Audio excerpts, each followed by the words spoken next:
बच्चों, हिंदी व्याकरण में हम वर्ण विचार और उच्चारण का अध्ययन कर रहे थे। आज हम उसमें उच्छिष्ट ध्वनियां को पढ़ेंगे। हिंदी में कुछ अन्य ध्वनियां भी विकसित हो गई हैं। ऐसी ध्वनियों को उच्छिष्ट ध्वनियां कहते हैं, जैसे ळ, ढ। ये दोनों क्रमशः ड और ढ से विकसित हुई हैं। उच्चारण के समय ड और ढ ध्वनियां शब्द के रूप में तथा शब्द के बीच में संयुक्त व्यंजनों के रूप में आती हैं।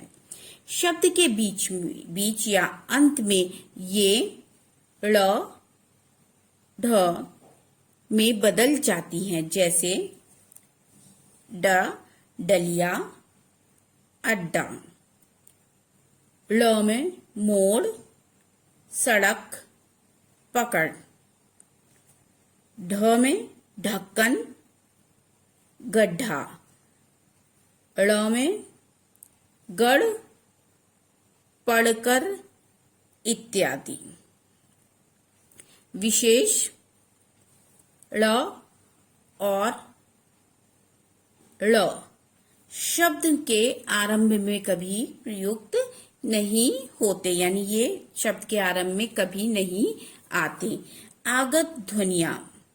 हिंदी में ऐसी ध्वनियां जो पहले से प्रयोग में नहीं थी।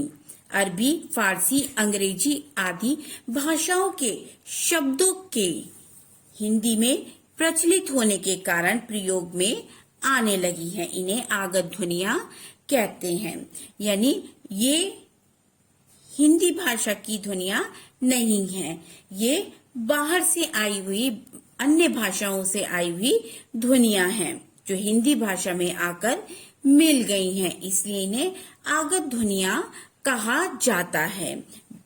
किन किन भाषाओं से आई हैं? अरबी, फारसी, अंग्रेजी आदि भाषाओं से ये ध्वनियां हिंदी भाषा में आई हैं और अब इनका प्रचलन किया जाता है।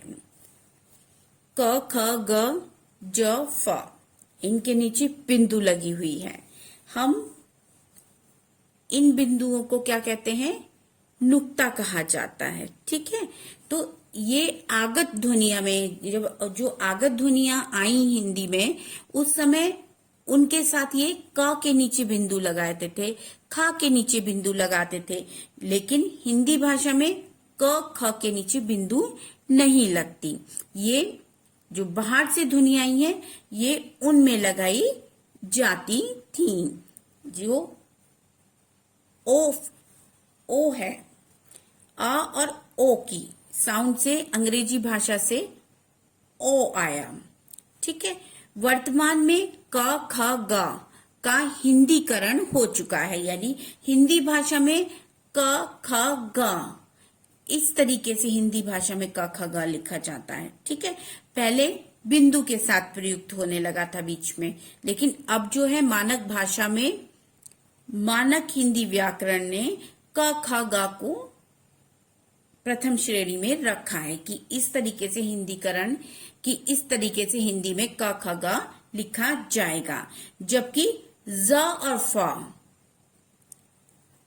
अभी भी मूल रूप से नुक्ता सहित प्रचलित है, लेकिन जो ज और फ इनका प्रयोग किया जाता है, क्योंकि इनका प्रयोग शब्द के अर्थ को बदलने में, जब जो शब्द हम लिख रहे हैं अगर उसमें ज का प्रयोग हम कर रहे हैं जो अरबी भाषा से आया है, फ का प्रयोग कर रहे हैं और उसके प्रयोग से शब्द के अर्थ में परिवर्तन आ रहा है, तो इसका प्रयोग हम करते हैं। जबकि हिंदी मानक ने ज और फ का प्रयोग किया जाता है। क के नीचे नुक्ता का प्रयोग बहुत कम आपको देखने के लिए अब मिलेगा, लेकिन ज और फ का प्रयोग आपको अभी भी मिलेगा। मूल रूप में नुक्ता सहित इसका प्रचलन है, मतलब ये नुक्ता के साथ प्रयोग की जाती है। जैसे एक उदाहरण देखेंगे, सजा और सजा। सजा और सजा। सजा का मतलब है सजाना, सजाना किसी भी चीज को, और सजा का मतलब है जो आपको उम्र कैद मिली है या पनिशमेंट जो भी। तो नुक्ते को लगाकर जब शब्द के अर्थ में परिवर्तन आता है तो इसका प्रयोग हिंदी मानक भाषा में प्रयोग करने की अनुमति दी गई है कि आप इसका प्रयोग कर सकते हैं। लेकिन का के नीचे भी नुक्ते का प्रयोग बहुत कम देखने को मिलता है, उसको हिंदी मानक भाषा में स्थान ना के बराबर दिया गया है। इसी प्रकार हिंदी में आगत स्वर का प्रयोग भी किया जाता है, जिसका उच्चारण अ और ओ के बीच का होता है। ये हमें अधिकांश का ये प्रयोग, इस आगत स्वर का प्रयोग अंग्रेजी भाषा में ही देखने को मिलता है। जो अंग्रेजी भाषा के शब्द हैं उन्हीं में मिलता है, जैसे डॉक्टर, कॉलेज, टॉफी। ठीक, और इसको हम चंद्र बिंदु नहीं चंद्राकार के रूप में करते हैं। ठीक, और इसकी ध्वनि होती है ऑफ, जैसे doctor, college, toffee, hockey, coffee इत्यादि।